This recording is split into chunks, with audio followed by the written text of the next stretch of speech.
From Governor's Comedy Club in Levittown, this is Sportsbash presented by Ticketbash.com. Ticketbash.com, where memories are made affordable and where you'll never pay a service fee. Sportsbash is also presented by the Ryan Anthony Head Start Fund, a group of like-minded individuals trying to raise awareness to our future generations of all possibilities of success other than just college. For more information, visit www.lookwhomadeit.org. Hi again, everyone. Happy Tuesday. Welcome to Sports Bash. I'm Peter Schwartz. 516-465-3990 is the number to call. Make sure you're subscribing to Govs Comedy Club podcast channel on YouTube and Facebook, and follow Sports Bash Media on X, Instagram, and Facebook. You can also listen to the show on Apple Music, Spotify, and iHeartRadio. Coming up later on, we'll have the Sports Bash Media poll question of the day, what's hot at Ticketbash.com, and the Coach's Collectibles item of the week. And also right before the show, some breaking news here on Long Island. The Long Island Ducks have signed former Major League pitcher Trevor Bauer, and joining us at 1:20 to talk about that will be Long Island Ducks president Michael Pfaff. So that's coming up at about 1:20. But it is FOP Day here on the program. You know what FOP stands for? Stands for Friend of Peter. And what we do from time to time is we bring in a friend of mine who is in the sports media business or news, entertainment, whatever it is, music. We've done it all. We've had Amy McGorry on the show before as the co-host. We've had Mets PA announcer Colin Cosell, Islanders PA announcer Alex Anthony, Kevin Koveas, the Long Island kid that was on American Idol some years ago, Andrea Grimes, formerly of Channel 2. She was an FOP, and also Sean Winters from Winters Brothers. And today I'm very excited to welcome in another FOP and a good friend of mine. We're attached at the hip in a couple of ways, and I thought it would be a great thing to have Brian Compton, the managing editor of NHL.com, on the program. Brian, welcome to the show. Thanks for having me, Peter. I don't know if I can follow those names. That's an elite list. Well, I think you're up there. I mean, a lot of Islander fans. My wife would disagree. But... Well, I think your kids would agree with that. Your kids it depends on the day. Well, I put you. Listen, if you fit the bill of FOP, you're always welcome on the show. I appreciate it. Thanks. You are in the same category with all of those people that were on the show, and thank you again for coming. And obviously, it's hockey season winding down, so we'll talk about the Islanders in a little bit. But one of the reasons why, let me get to why we're attached at the hip first. So obviously, we've both covered hockey for a long time, but the other, I had no idea that Brian lived in Wantagh. He was my neighbor until a number of years ago. I'm at one of my son Bradley's Pee Wee football games, and all of a sudden, I see Brian and his family at the game, and I have no idea why Brian is there. And I'm like, what are you doing at a Pee Wee football game? And I had no idea that your nephew, Scott, was Bradley's teammate, and that you had lived in Wantagh. We're all MacArthur people. Yeah, it's wild. Scott Molina, who's now playing rugby at the University of Delaware, which is pretty cool. Wow. My wife and I lived in Queens for a long time, and we started searching for a house 2015 or so. We looked into Oceanside first, and you need millions of dollars in flood insurance. This was right after Hurricane Sandy. So this isn't happening. Yeah. And my wife, Jackie, her sister, lives in Levittown. So I'm like, well, why don't we just, Levittown's not that much further out. We were both working in Manhattan at the time, so we weren't trying to go too far out east. And it just worked out. It's been great. I pick up Jennifer's kids, my sister-in-law, every now and again, and she picks up my son, Chris, and yeah, it's been a blast. And I know Bradley and Scott were very good friends, and they were very close teammates. I thought that was a great connection that we had, in addition to both working in the media and covering a lot of hockey. One of the other reasons, obviously, that we wanted to have you on was that, and I'm sure Islander fans who watched the Islanders pregame show a few weeks ago saw Brian on with Shannon Hogan. A couple of years ago, your life was kind of turned upside down when you were diagnosed with multiple sclerosis. So for people who did not read your story on NHL.com or they've missed it over the last couple of years, tell us about that, how you found out about it, and how you're doing now. Yeah, so my wife and I were celebrating our 20th anniversary in Portugal 2 years ago. So that was late May. Totally fine, had a great time. We were there for 7 or 8 days, whatever it was. Came home, and about 2 weeks later, so it was the week leading into Father's Day that year. So Monday, I'm at work, and I started experiencing double vision. I'm like, well, this is weird, but my eyes have been horse crap for 20-something years. I mean, I had cataract surgery when I was 30 years old. That just gives you an idea of how bad my eyes have been. And then by Wednesday, I felt like I was getting the Heimlich maneuver from somebody, and they wouldn't let go. Like just real tightness in my belly almost. And then by kind of like the Iron Sheik's camel clutch. yeah, or exactly. Like that. I'm Bob Backlund. Yeah, Right. Yeah. And then sorry, no, it's all right. I had to throw a wrestling reference because we're going to talk wrestling later. Yeah, I got you. Man. And then by Friday, I was having a lot of trouble breathing. Like I thought I was having a heart attack. My grandfather had a heart attack in his 40s, so I thought, well, maybe it's that. Although he smoked 2 packs a day, I don't smoke. Yeah. So I went to urgent care, and they said you have to go to the ER right now. So I was like, okay. To the point where when I got to the hospital, they were surprised that the urgent care did not ask for an ambulance. I drove myself to the hospital with my wife. I was there most of the night. They did a CAT scan. Well, first they did an EKG to make sure it wasn't a heart attack, and they said, no, your tickers is all good, and there's nothing going on there. Let's do a CAT scan. I'm like, okay. They did a CAT scan, and about 45 minutes later, whatever it was, the main doctor on duty came to me and said, did you know that you had a stroke at some point? And I'm like, no. He's like, well, we need to take a deeper look at this. We're going to keep you overnight. We're going to do an MRI in the morning, and we'll go from there. So I said, okay. So about 6 a.m. that Saturday morning, the day before Father's Day, they did the MRI. I had to wait like 4 or 5 hours for the neurologist on duty to come into my room, and then he said, you have multiple lesions on your brain. I'm pretty sure it's multiple sclerosis, but you need to go for more tests, yada, yada, yada. The wildest part of the whole thing, so it was me, my wife, my brother, and his wife, because my nephew Joey was born that Saturday morning.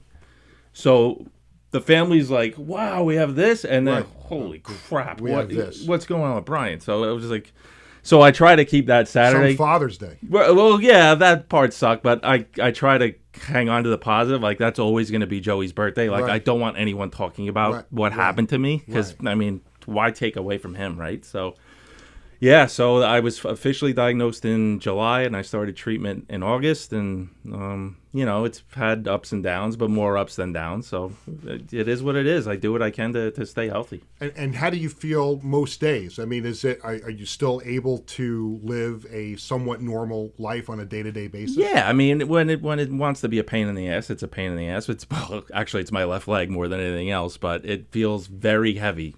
Probably 85% of the time, like there's a cinder block wrapped around my ankle and I'm dragging it along, right? So that's annoying. But look, I've done so much research on this disease, which still doesn't have a cure, which we'll get to. Yeah. This could be way worse, and there are so many people who have this disease that are in far worse condition than I am, and that's just why I want to help as many people as I possibly can. Brian Compton, NHL.com managing editor, is my FOP friend of Peter co-host today. You might be wondering why you see a QR code on your screen right now, and I'm going to tell you, because the MS Walk is coming up for 2026 on May 16th at 10 a.m. at Jones Beach, and you can join Brian's team, Team B Comp, by scanning that QR code that you see on your screen right now. I know this is the second time you're going to be involved in that walk. Tell us a little bit about it and where the proceeds go to. Yeah, thanks, Pete, for having me and doing this. So last year we raised about $27,000, somewhere in that area, which is just mind-boggling. It just goes back to friends and family. Just your team? Just my team. Just your team? Yeah. No, as a whole, I believe we raised $500,000 at Jones Beach, but there's 175 MS walks now across the country, and we raised $23 million as a whole last year. Jones Beach had about 1,500 people or so. It's an hour. It'll be May 16th to 10 a.m. It's a great event. It's a great way for everybody to get together and try to find a cure for this disease, which is a pain in the neck. Yeah, I saw some pictures from last year's Tremendous. event. It's a tremendous event. And again, scan the QR code on your screen. How's your family handling all of this? I mean, that's when you're going through something like this, and listen, my family and I have gone through a number of things, and you always worry about how it's going to affect your family. How has your family been through this?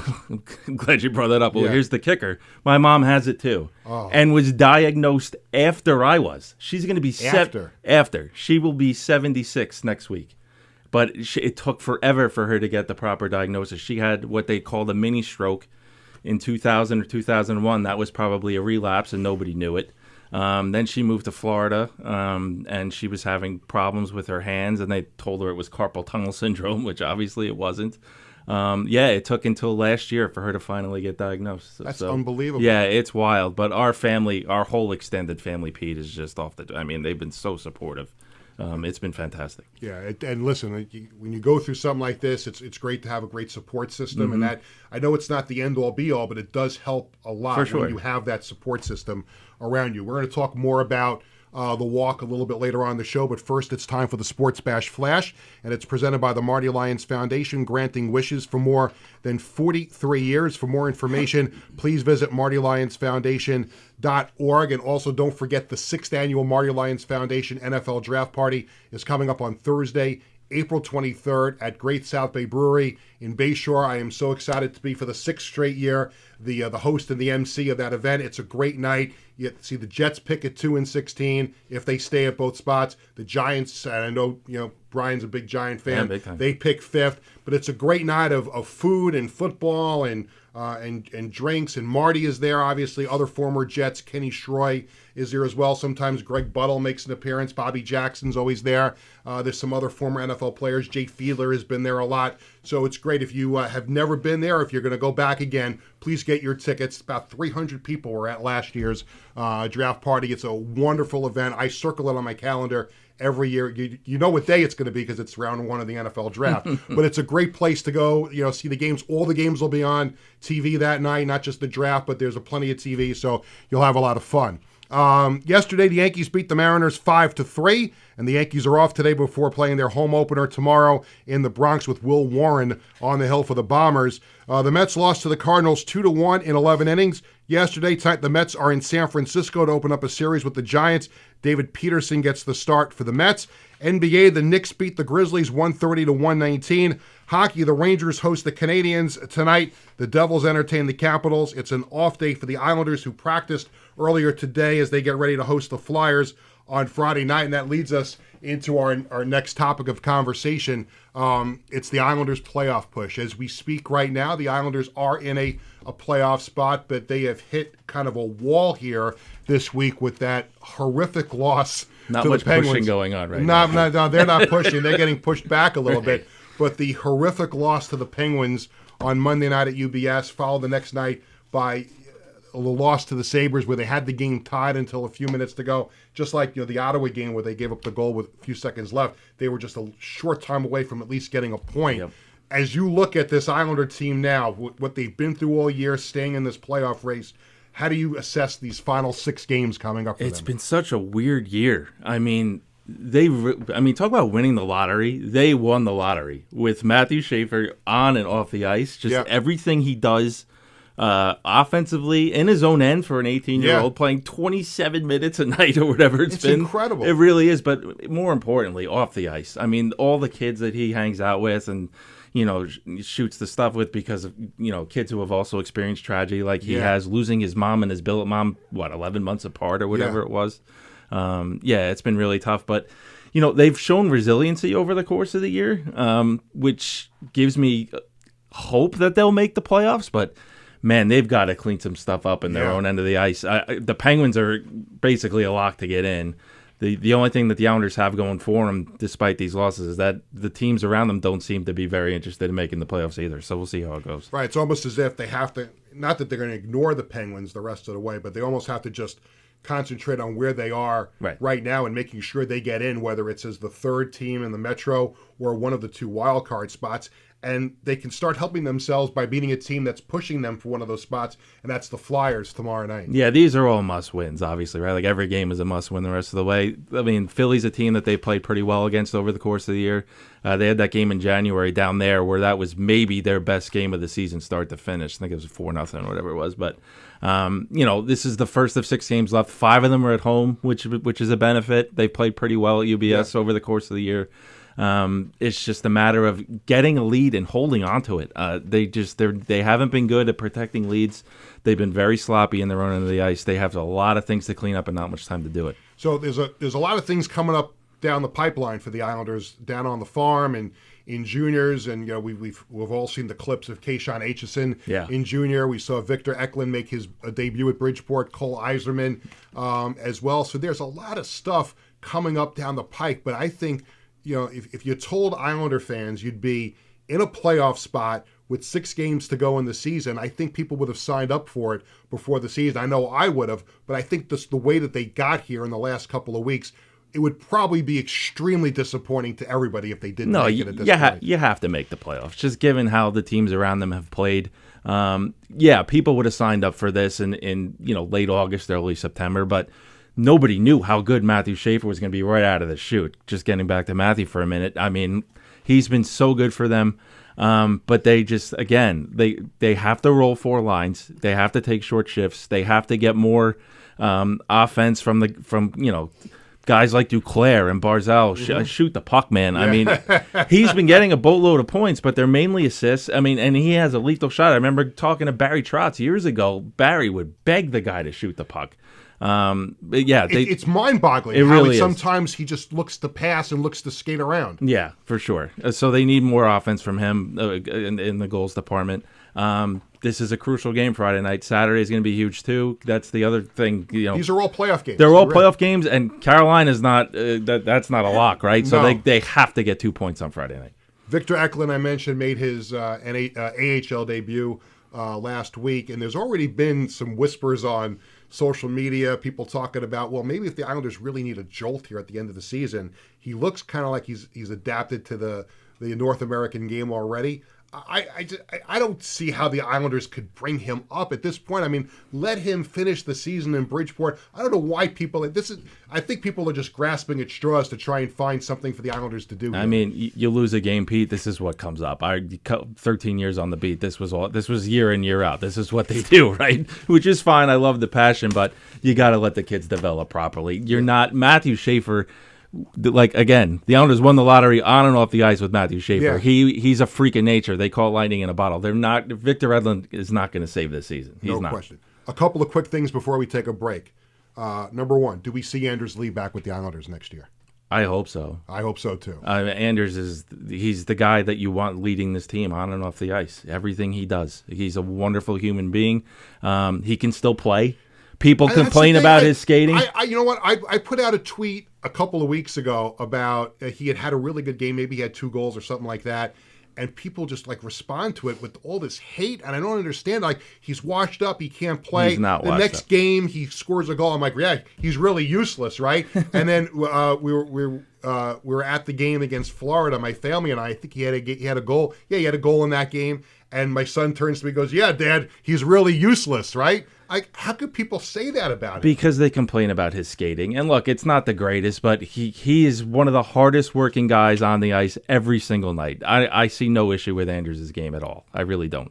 And last thing before the break, I think a lot of people, not just the people who live in Bridgeport, but I think people on Long Island who have made it to Bridgeport over the last 25 years to go see the Islanders AHL team, all saddened by the fact that Bridgeport is moving to Hamilton next year. And there was always this rhetoric, well, maybe they should just move them to the Coliseum. That was never going to happen. But it is disappointing that the Islander prospects who were just, an hour and a half away, a ferry ride away, are now going to be playing in Canada. Yeah, it's tough. I mean, Hamilton, the difference now, it's an hour and a half plane ride instead of an hour and a half ferry ride. So It's not like where, the Mets had a team in Mexico or wherever. They were in Las Vegas Vegas, at one thank point, you. right? New Orleans, close enough. too. Yeah. Yeah, I mean, this is not a huge deal in terms of geography. It just stinks for the diehard fans in Bridgeport who would go to those games night in and night out. The arena, I believe they remodeled it only a few years ago. They just redid the whole locker room a couple of years ago. So that kind of stinks. There was not tons of playoff history there. They went years and years and years without making the playoffs or winning a playoff series. It's tough. I don't think it's going to hinder guys' development, which is the most important thing, but you have to feel for the fans in Bridgeport. No question about it. It is time for the Sports Bash Media Poll Question of the Day, brought to you by the Embassy Diner. You like the Embassy Diner, no? Yeah, great spot. Of course, yeah. Located at 4280 Hempstead Turnpike in Bethpage. Every customer is considered family at the Embassy Diner. I don't know if you know this, Brian, but if you mention Sports Bash, you get a free dessert with your meal. Wow, how about So that? the next time you go with your family, make sure you mention Sports Bash to get that free dessert. We post a poll question every Tuesday and Thursday on the Sports Bash Media X/Twitter page. If the Islanders don't make the playoffs, does Patrick Waugh return next season? We'll go around the room. Start with Brian. No chance.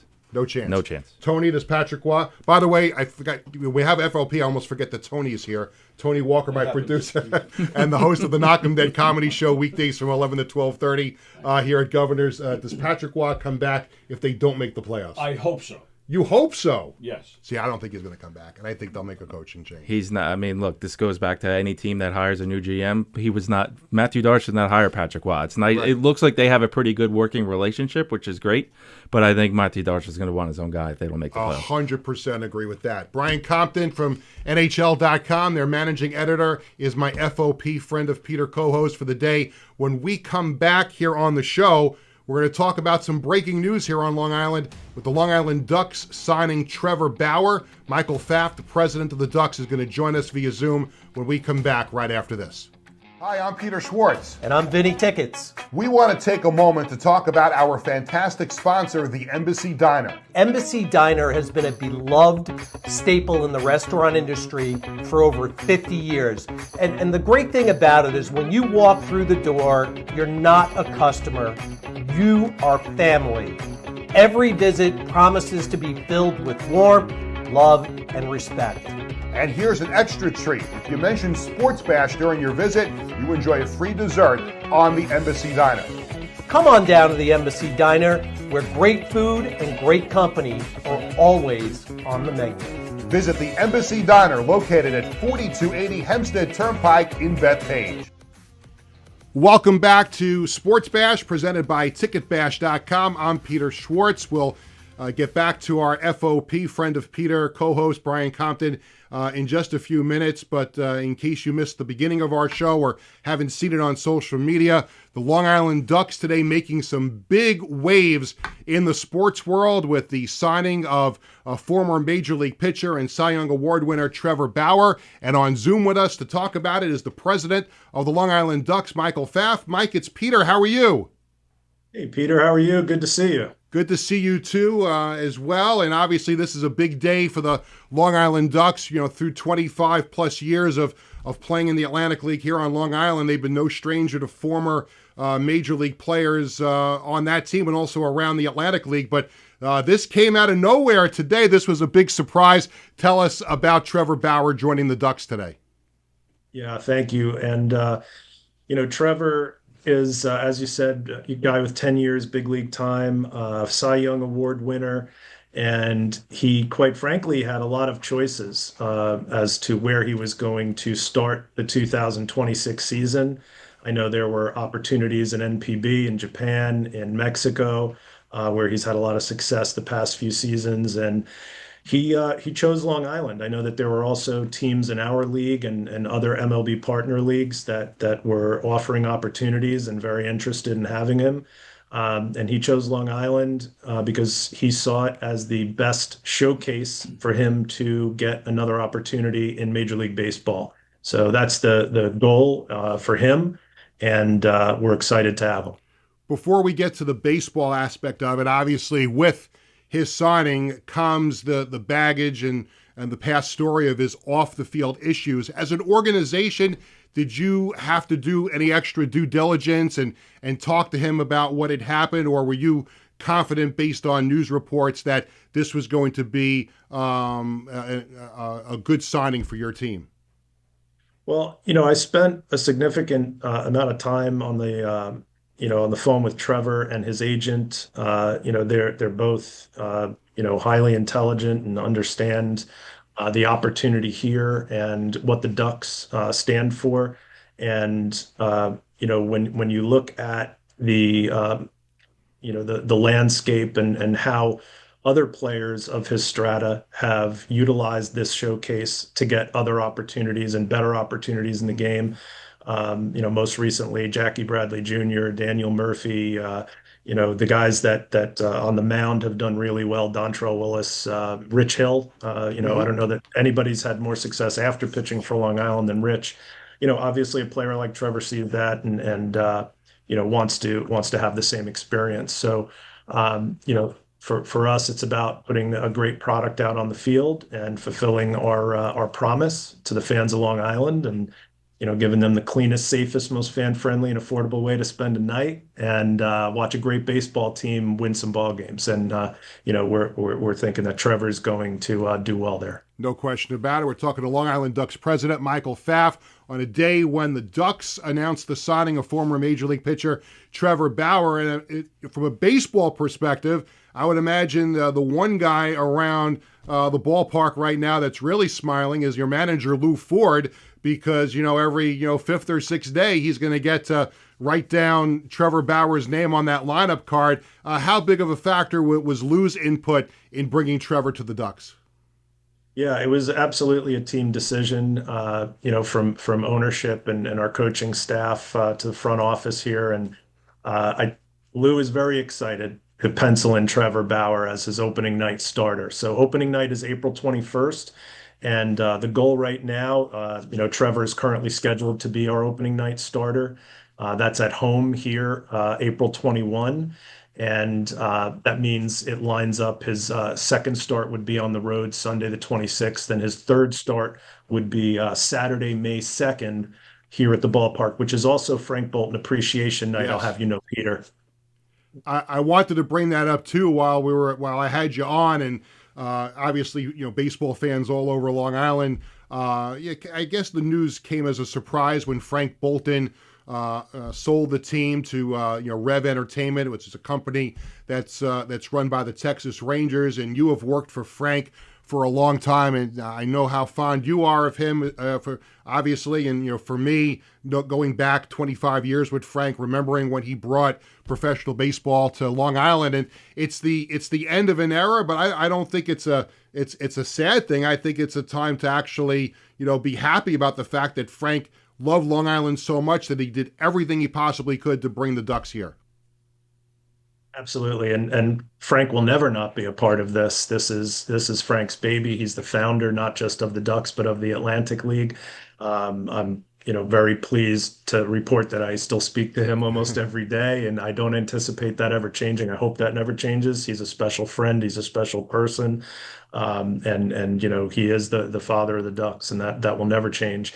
And one thing that people watching or listening might not know is that Peter Schwartz does go back 25 years with the Ducks. In fact, he's the guy on the cover of Newsday as the first fan coming in the ballpark. I was not I was not the first one. I was like the third. It looked it was a young lady that was the first one in. Yes, it says quack of the bat on the front page of Newsday. And there's a young girl that goes in, and you see me about three people behind wearing a Yankees jacket and a Ducks hat. And Frank always found some kind of comic relief in the fact that there I am on the front page of Newsday. It was awesome. Yeah, you're famous. Your pictures everywhere around the ballpark. The quack of the bat. And I guess as a fan all those years and covering the team a little bit, then it became a real treat for me to join the organization at some point as one of the part-time PA announcers. So I know I've always thanked you for that. It really is a great thrill to be at the microphone the handful of times I get to do it during the season. Well, listen, we always say that, whether it's players, coaches, employees, we want to surround ourselves with people that care and love this place as much as we do, because then it's not like working, right? And you are definitely one of those people. Your passion and how much you care are very evident and appreciated by us. So it's a pleasure having you. And it's okay that when I see the paycheck, I know there's a deduction for the amount of foul balls that my kids get at the games. So you have to charge. There's no question. Yeah. They think it's free. They walk into the store and just grab stuff. They think it's free. You haven't told them yet. Mike, thank you so much for spending a few minutes. Congratulations on the signing of Trevor Bauer, and we'll see you at the ballpark very soon.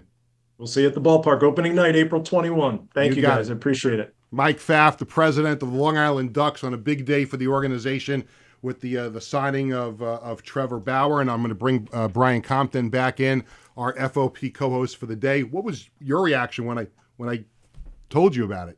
Now, let's set the record straight here, Pete. You probably tried to push that girl out of the way to be first in the ballpark, No. and security stopped you. You have to stop listening to what Boomer and Gio say about me. The owner, the GM of the team said But it. that's not true. It just wasn't true. I was fine being that we got there early and we were like third Sir, you or can't fourth do that. online. Sir, you can't do that. Sir. No, it's okay. I don't need to be the first. The only thing I was worried about was being one of the first 6,000 because I wanted to make sure I got tickets, and I was able to get the tickets, and it was a great night that first night. But yes, that young lady was the first one in. Good to know. Well, I grew up in Hop Hog, and I used to go to that ballpark all the time. It's a great way to spend the night. It sure is. And Trevor Bauer is going to be an interesting storyline for them now, starting on opening night, and we'll see. Generally with some of these moves, the players are either three things are going to happen with Trevor Bauer. Number one, he'll hang out the whole year, try and get as many starts. Number two, he'll get a couple of starts, get looked at by a major league team, and sign maybe a AAA contract. Or number three, he'll just, if he doesn't see anything, he may just wash his hands with it and walk away. How do you see that playing out? What do you think? Yeah, I mean, if he pitches well and a major league team's willing to take a chance on him, and look, he was absolved of all the stuff that everybody knows about already, that we don't need to go down that road, but a team like, if the Kansas City, like a smaller market team that's willing to take a chance, it's certainly a possibility. Yeah, I think so. And I think what Mike Pfaff said in the interview was correct. He had some choices, and he picked Long Island because he's close to two franchises right here. And in the Northeast, there's a whole bunch of teams, and they'll be major league scouts all over the ballpark, Fairfield Properties ballpark, watching this guy pitch because, as you know, pitching is a premium. Oh, yeah. And if you could find somebody that's going to help you, make the playoffs, win a division, whatever it is, he'll have some eyeballs on him. No There's doubt. No question. Pitchers get hurt every single day. So if there's a team that's in a crunch and he's pitching well here on Long Island, like I said, it's certainly a possibility that he ends up somewhere. Let's talk about our teams as we talk baseball in this segment. We'll start with your Mets. And I think after opening day, I think a lot of Met fans thought that this team was going to be an offensive juggernaut, scoring 11 runs against the Pirates. But they have clearly had some issues in the last few games, including yesterday when they had a golden chance to take the lead in extra innings and didn't do it. What's your kind of thumbnail sketch on what the Mets are in the first week of the season? So we had yesterday's game on in the office in Manhattan, and I'm screaming for them to bunt. Nobody bunts anymore. Oh, well, you can't waste an out. I'm like, he's going to strike out. Yeah. So if you're going to make an out here, move the runner over and put a guy in scoring position with only one out. I don't know why nobody people don't bunts bunt. anymore. I don't even know if they teach it anymore. And I'm telling you, right, and this may be an extreme thing, and people will say, you're crazy, you're an idiot. But I think this goes all the way down to Little League right now because I don't think a lot of these kids learning how to play the game, they don't know the fundamentals. They go up there with their $500 bat and they think they're going to hit the ball over the fence every single time. And kids don't learn the fundamentals. And if they don't learn it when they're 15, 16, 17 years old, how are they going to do it when they're in a stadium with 50,000 people watching? You're allowed to play small ball every now and then. Yes. I was arguing with a guy at work yesterday who's probably in his late 20s, so he doesn't remember the 85 Cardinals. Yeah. You remember the 85 Cardinals? I do, yeah. Tommy Herr had 8 home runs and 110 RBIs. Yeah. Because Vince Coleman would get on base, steal second, and Tommy Herr would slap a single and he'd score from second. Nothing wrong with a single What with is a runner wrong in with scoring playing small position. ball every now and then? And especially when you get into, and this is, again, as you know, I'm the only Yankee fan in my house, so I don't have a dog in the fight when it comes to complaining about the Mets, although I would like to see them do well. I would like to eventually see another Subway Series, and I want my family to be happy most of the time, except for 6 games during the season. Well, I'm watching the end of that game with my kids and my wife, and when you get the lead run in extra innings, you get that runner on second, and it's got to be mind-boggling to a Met fan how many times they get that ghost runner and they can't get the ghost runner. No, it's all the time. But the part that I'm screaming about, I think it was the 8th or the 9th inning, and Mendoza had a pinch runner. So you have a faster guy on second base, and yet you refuse to move him over to third with a bunt.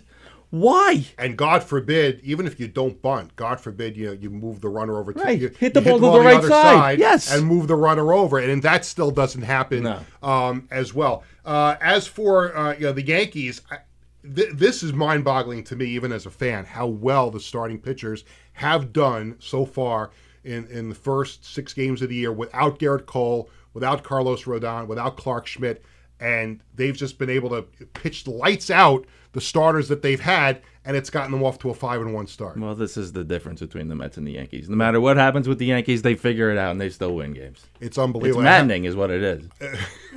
Well, for me, it's happy. For For you, me, it's it's happy. happy. This was unbelievable. I was right before our Passover Seder last night watching the end of the Yankee game at my mother-in-law's house, and they came on, at the end of the game on Cam Schlittler. First pitcher in Yankees history to have 15 or more strikeouts, no runs through any 2 consecutive appearances. Wow, how about that? I mean, you think in the ridiculous history of the Yankees that somebody would have done that. So his jersey retirement ceremony is what, next Tuesday or Wednesday? Because that's what they do. You know what? I deserve that. I deserve that because and Tony will be will back me up on this.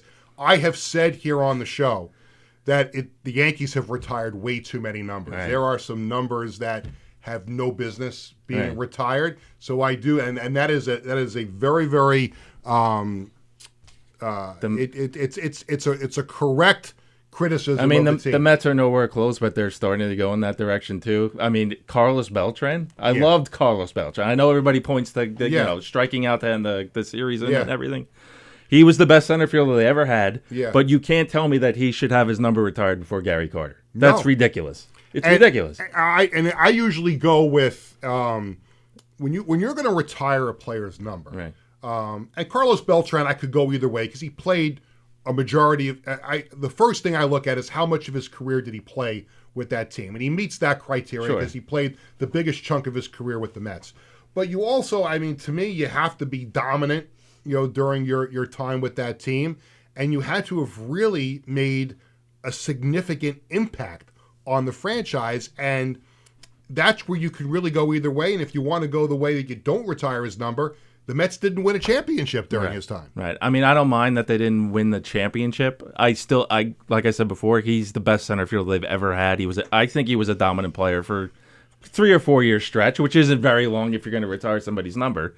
But again, Gary, okay with Jerry Kuzman? Sure. You okay? I mean, I wasn't around, but I mean, he was a tremendous pitcher for them for a long time. And I want your opinion on this. I think Tony and I have talked about this. Where did you stand on when they retired Keith Hernandez's number? It was about time. Yeah. I mean, what took so long? Yeah. I mean, look, he's not in the Hall of Fame. To me, he should be. Yep. He's the greatest defensive first baseman to ever play the game. Well, I think him and Mattingly should both be in. I think they should both go in together because Tony and I have had this conversation. In fact, I think we had it when I was in Cooperstown last summer because my kids were playing at Doubleday Field last year, and we were at the Hall of Fame doing the show from there, and we had that conversation. The 2 best defensive first basemen at the time in that era both played here in New York, and they should both go in at the same time. Absolutely, and I think a lot of it too, Pete, is that people disparage first base. Oh, anybody can play first base. Yeah. Mike Piazza couldn't play first base. Remember the line in Moneyball where they're trying to get Scott it's very difficult. It's very difficult. But here's the thing about Hernandez. The last thing we'll take a break, and we got what's how to ticket bash in just a second. But with Hernandez, I've actually encountered some Met fans who did not like the fact that Hernandez had his number retired. It's absurd. I worked with a couple of them at WFAN, and here's how I look at Keith, because obviously when you look at his playing career, he didn't really spend a great number of years with the Mets. However, I put him in the same category as Butch Goring with the Islanders. Sure. Because you have to account, in his case, his time playing, winning a championship, and also the many years he had in the broadcast booth. To me, Butch Goring was the same thing.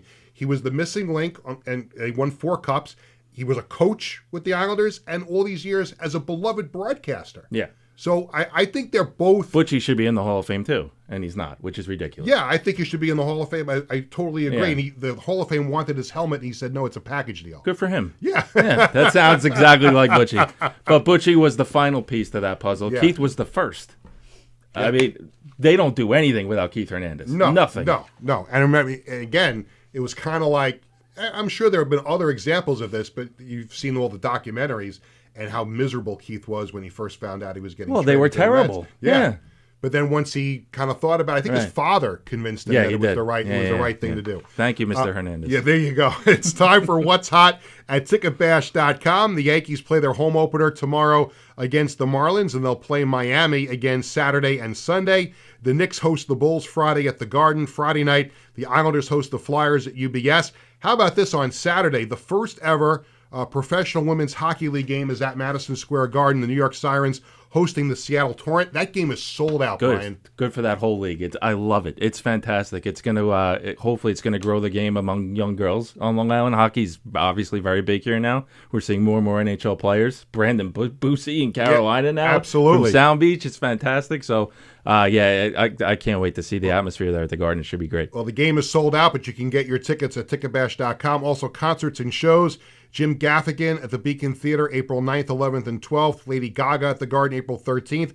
Barry Manilow at UBS Arena on April 13th. Disney Stars on Ice, UBS Arena on May 3rd. Get the best seats at the best prices with no service fees at Ticketbash.com.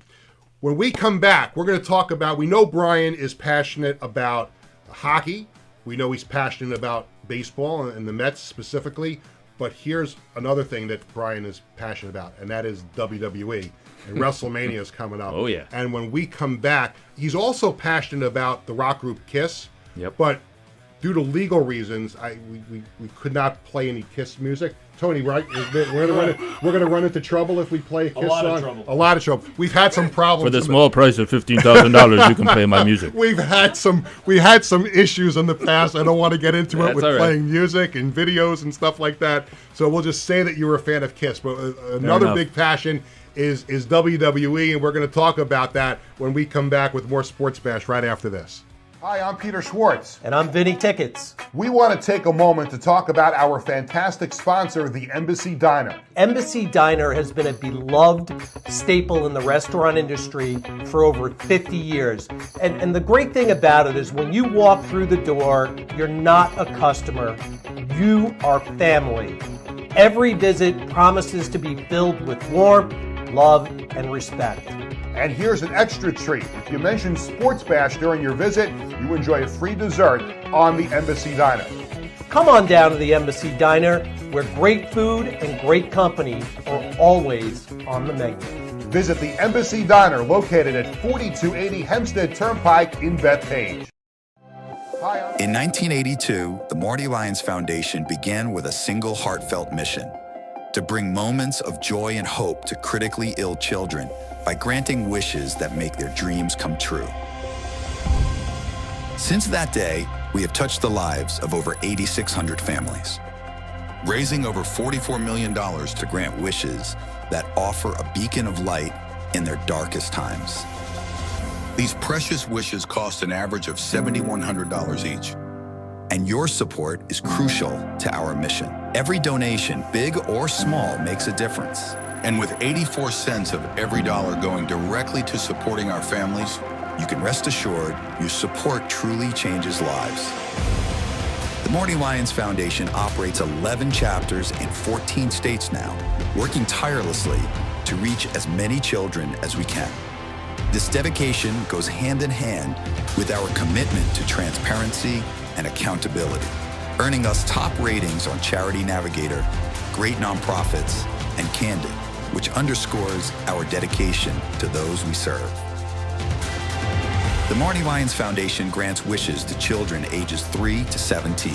And what really makes this foundation so special is our willingness to grant not only a first wish, but also consider a second wish to a child who continues to battle a life-threatening illness. We stand by these children, offering them hope and strength through the power of dreams, giving our children the courage to wish for more.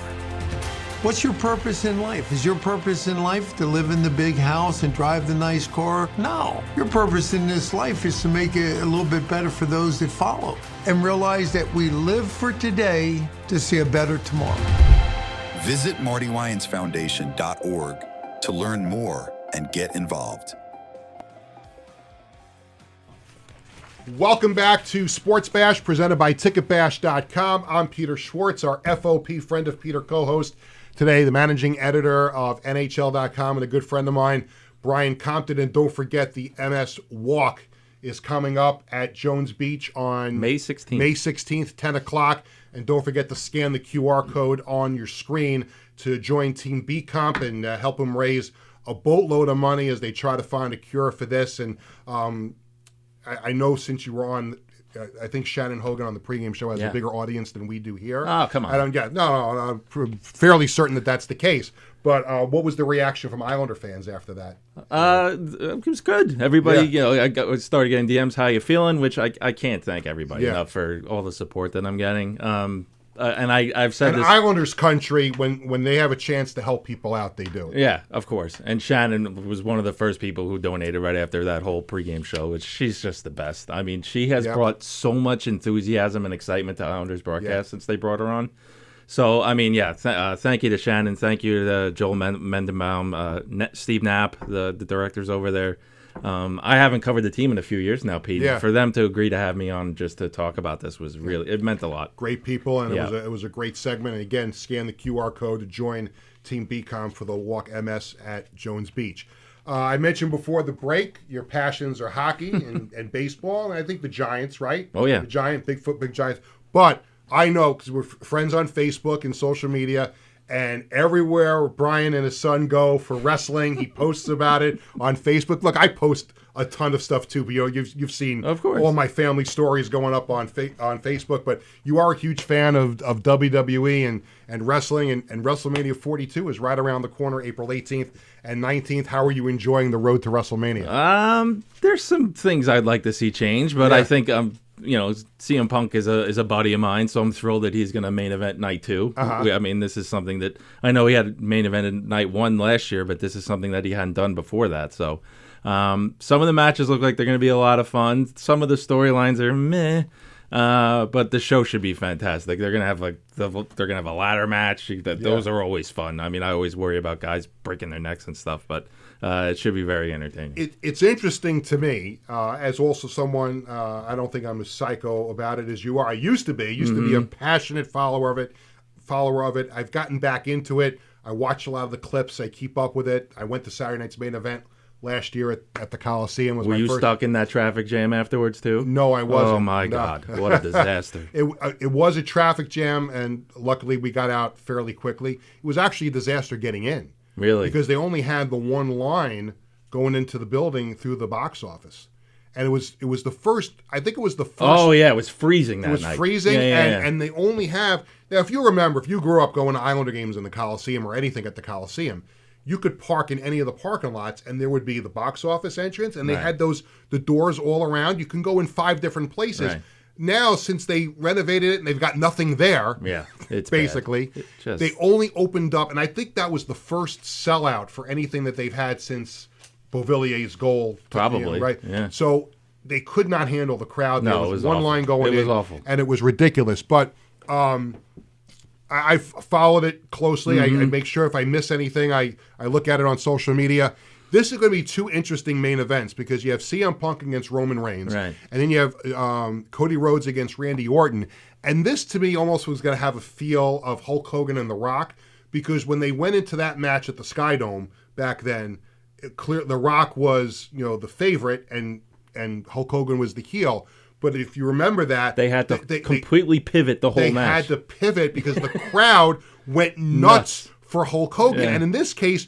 You, for the most part, right, you basically have 4 baby faces in recent months, 2 of them going up against each other, and it's going to be interesting to see the crowd reaction for both of these matches. I have to think Cody is going to turn heel. You think so? I think so. I think people are this is what I was talking about earlier about the storylines and stuff. Yeah. I think as great as he's been, the ambassador that he's been for them for the past few years, I think people are tired of it. Yeah. And you can't. This isn't Hulk Hogan, man. You can't just do it over and over and over again for 7 or 8 years. You got to keep things fresh. So I wouldn't be. Somebody has to show up, and I thought it was going to be Chris Jericho, but he showed up on AEW last night. Yeah. So he's not coming. So that was a rumor that just had legs, but then it never finished up. I don't know what happened there, but somebody has to show up. I don't even want to throw a name out because I don't even know who I'm even thinking of. But they've got to do something different here because, like you said, it's all baby faces against baby faces. So they've got to come up with a surprise element here. Last few weeks on SmackDown, Randy Orton was on the phone with somebody. Right, Even who's on on Raw, the I think phone? on Raw too, I think he was. And then he did his own little social media video talking to somebody again. Who do you think is on the phone? It's not his father, right? It's not Bob Orton. No, maybe it's The maybe Rock? it's got to be the Rock. Is it Vince? Is Like it Vince? why was Stephanie involved in this whole thing the Yeah. other night? So I mean I don't know what kind of reaction Vince would get given everything that happened with him. Oh, I think it would be a huge Yeah. war if he came out. It's got to be him or The Rock. Otherwise, I mean, what are you going to do here? So Yeah, it's interesting. And John Cena, after he just retired, and you went to his last match. We didn't did, you? yeah. You and your son. Yeah. How was that experience? that was really cool up until the end. Triple Yeah. H got booed out of the building. I know. Because yeah. I think that's the one time where you don't have to have him submit to Gunther. Like Gunther Yeah. is a pretty big name already. You're not trying to put Gunther over. He's a huge He's star. retired 3 guys already. Yeah, now. maybe that's why Jericho didn't come back either. It's like, why am I going to come back so Gunther can put me to Yeah. sleep? So yeah, I don't know, but And Gunther plays that role so well. Yeah. You know, the bad guy. terrific. It's unbelievable how Yeah, well. terrific. And you know, he's kind of a throwback pro wrestler. Right. You know, he's not one of these acrobatic guys. Like he gets in there and he wrestles. yeah, there's no leapfrogs and stuff like that. for Now, sure. John Cena's retired from in-ring activity, Yeah. but he is the host, and he's got some sort of connection with a bunch of people in the big matches here. Do you think we see him get involved at all, or he's just going to come in there and talk to the crowd? Because maybe he's on the phone with Randy Orton. maybe that's who he's on Right? the phone with. I mean, yeah, because what are you going to do? You're just going to have him show up, wave to the crowd, and leave? You got to get him involved. He doesn't have to wrestle. Obviously, he's not going to. Right. But get him involved, and maybe in that storyline somehow. Do you like the direction the WWE has been going with, you know, TKO running the show? Because there's been a lot of criticism, namely about the ticket prices. That's my people have been these ticket prices have been crazy through the roof. And then they've had to come up with all these deals to get more people in the building for WrestleMania. They had to do it at the Garden the other Yeah, day too. There were tickets available the day of the show. Now, Pete, you have to, because you're going to alienate the people who are watching your product the Yeah. most if you keep going in that direction. It's not a good scene. Hopefully they can do something about it. But yeah, WrestleMania 42 coming up April 18th and 19th in Las Vegas. And it also sounds like, from internet rumors, you know, WrestleMania 43 is going to be in Saudi Arabia. It's scheduled for Saudi Arabia next year, and you're already starting to hear some whispers that maybe the WWE might decide, maybe it's not a good idea to go to Saudi Arabia right now. No, and I think they were supposed to have one in this summer. pay-per-view. Yeah, which might have to be moved because of everything that's going on in the world. So I think they have to do the right thing Yeah. and move it. It is time for something we call the Coach's Collectibles Item of the Week. And what we have is, I know you're going to love this. Okay. I try to schedule it to cater to when we have guests Is it in the McRib? studio. What's that? Is it a McRib? It's not a McRib. And I forgot to bring that up, how much Brian Damn loves it. the McRib. But no, it's not a McRib. I was told I was going to get a McRib. I'm just going to throw my headphones down. And get We'll ready. just send you down the road to the Embassy Diner, and you There get you free go. dessert with your meal. Oh, You that's mentioned right. Sportsbash, Yeah.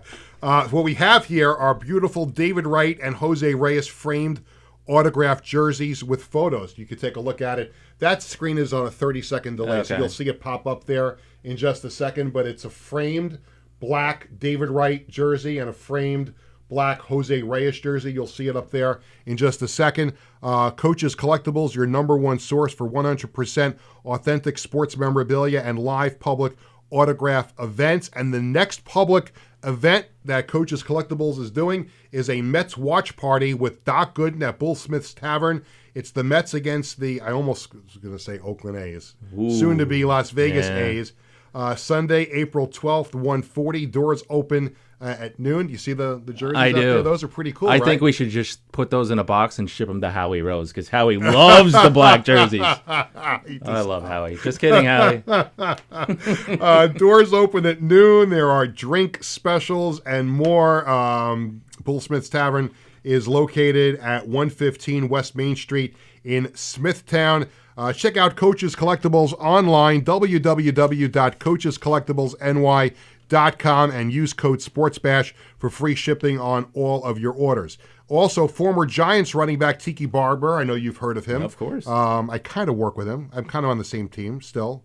basically, once in a while, is joining the New Jersey Lottery to host the return of New Jersey Lottery's Rock, Paper, Scissors Throwdown on April 10th to the 12th. It's a weekend-long tournament with a field of 384 players competing for the $10,000 grand prize or a share of $25,000 in prize pool. Tiki is going to be making a special appearance on day one of the event on April 10th at American Dream in New Jersey. For more information, please visit nj-rps.com. Were you a big fan of Tiki?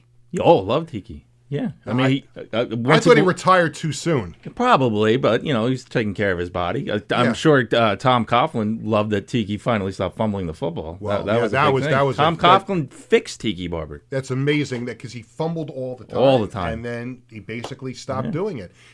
And Tom Coughlin obviously fell under the Bill Parcells coaching tree. And I remember Bill Parcells, there's an NFL Films video of when he was coaching the Jets, and I'm trying to remember, it was not Curtis Martin, obviously. It was another Jet running back, and you see him going up to him in practice and saying, you're going to stop fumbling the ball because my running backs don't fumble. And I guess that rubbed off on Tom Coughlin because he figured out a way to fix Tiki Barber. So there's that. Some upcoming shows. Tuesday, April 7th, I'll be joined by Upper Deck Senior Marketing Manager Paul Wen to talk about the National Hockey Card Day on April 11th. Fans around the world will be getting a chance to visit participating hobby shops and receive a free pack of Upper Deck hockey trading cards. And there was big trading card news today because football cards are going back to Topps. Good. Now owned by Fanatics. Love it. So Fanatics got the sole rights to NFL trading cards, and they're coming back. So get ready for those highly coveted rookie cards or whoever the Jets and Giants are going to Do kids draft. buy cards anymore? Oh, yeah. Do they? Oh, my kids love it. Yeah, we go to card shows all the time. We are still, it's funny, because we had a conversation about this on the show the last couple of weeks. I can't seem to get my hands on that Matthew Schaefer Young Gun rookie card, which is now going for upwards of $300 on eBay. So we've been opening up some packs. Haven't been able to be lucky enough. No, not yet. Man. And there's another card in the Upper Deck set with him and Mark Gatcomb together. And that's a highly coveted. It's a little easier to get that one. We still haven't gotten that one either. But do we have a phone call? Yes. Yeah, let's take a phone call. Why not? Tell my wife I'm busy. Yeah, it's not. It's funny you say Who do we got that? It is pretty much like a wife. Go ahead. Looks like we have Mark on the line. Mark, you're up next on Sports Bash. Well, I mean, I usually go by Hirsch from Valley Stream or Hershey from Hershey and the Keith Show. Yeah, I couldn't tell exactly which Mark it was, so I'm sorry. Yeah. Listen, I've come to the realization that I will never be an FOP guest, but when I saw one of my closest friends, my good buddy, Brian Compton, I just wanted to say you're doing a great job, Peter, and Brian is certainly an encouragement and a wonderful guy, and great guest and great show, guys. Appreciate it, brother. Thanks, how you doing? Mark. I was going to ask how you're doing.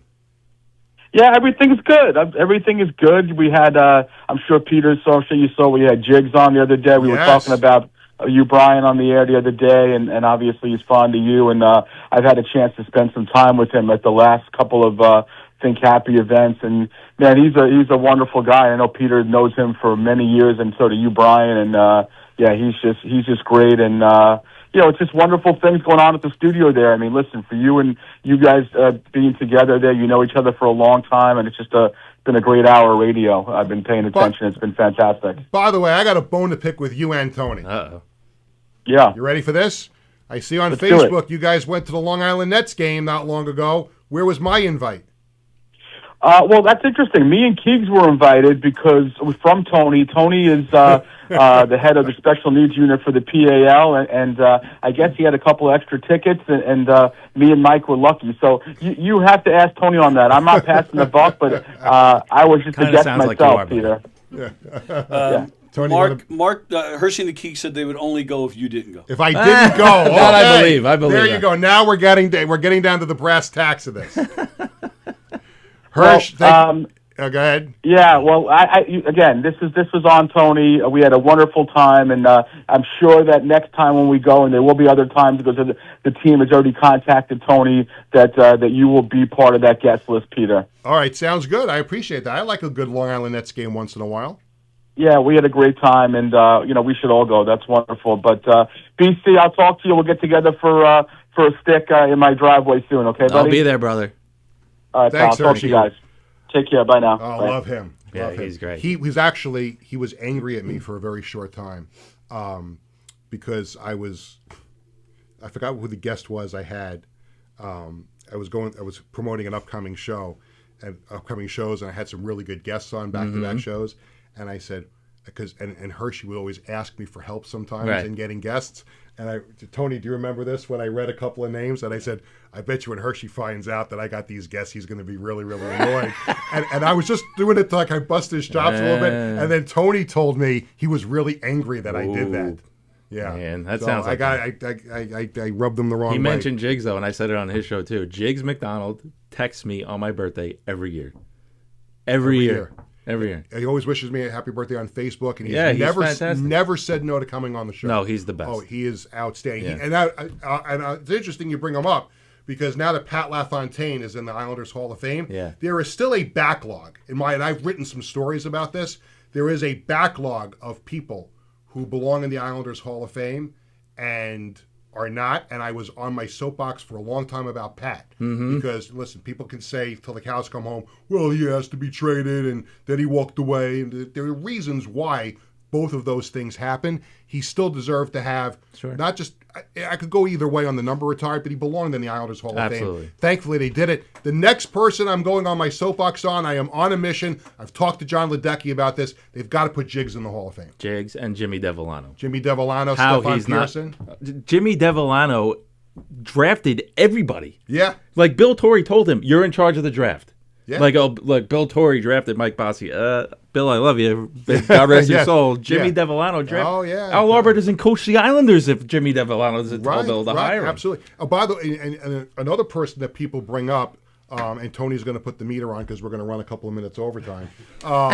But Joanne Holloway, who has worked in the Islanders front office for a long time. Yep. And people really, a lot of Islander fans don't know who she is. Of course, right. You should know who she is because she has done a lot of things behind the scenes. She was on with Shannon last week, I think it was. Oh, I missed that. Yeah, it was International Women's Day, she was on the pregame show. Oh, I think I was at the game. Yeah. I was at the game. No, it was a great spot. But yeah, she deserves all the recognition. But I'm on the soapbox for this next calendar year to get Jigs in the Islanders Hall of Fame. Also coming up Thursday, April 9th, I'll be joined by former Giants assistant coach Kevin Gilbride. He's going to be honored by his alma mater, Southern Connecticut State University, on June 4th. Gilbride was a player and coach, a head coach at Southern. He was also the head coach of the XFL's New York Guardians in 2020. Before we say goodbye, first of all, thank you so much for coming in for the hour. And again, Walk MS 2026 is on, give me the date again. May 16th. May 16th, 10 a.m. Field Jones 1. Beach. And do we still have the QR code on the screen? We do. We have the QR code Tony's still the up MVP. there on the screen. Yeah, absolutely. I ask him to do something. He does it 99.9% of the time. Wow.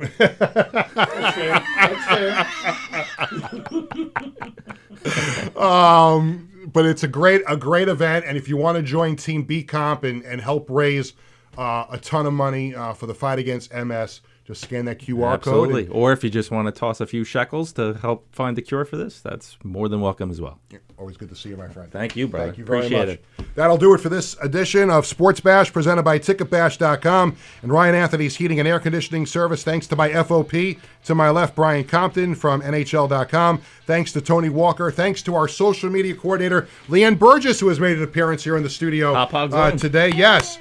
Sports Bash is sponsored by the Embassy Diner in Bethpage, Coaches Collectibles, and by the Marty Lyons Foundation. Thanks to everyone for watching and listening. We are back on Tuesday, 1 o'clock Eastern Time. Hopefully the Islanders have a great weekend. Hopefully all of you have a great weekend. We'll see you on Tuesday.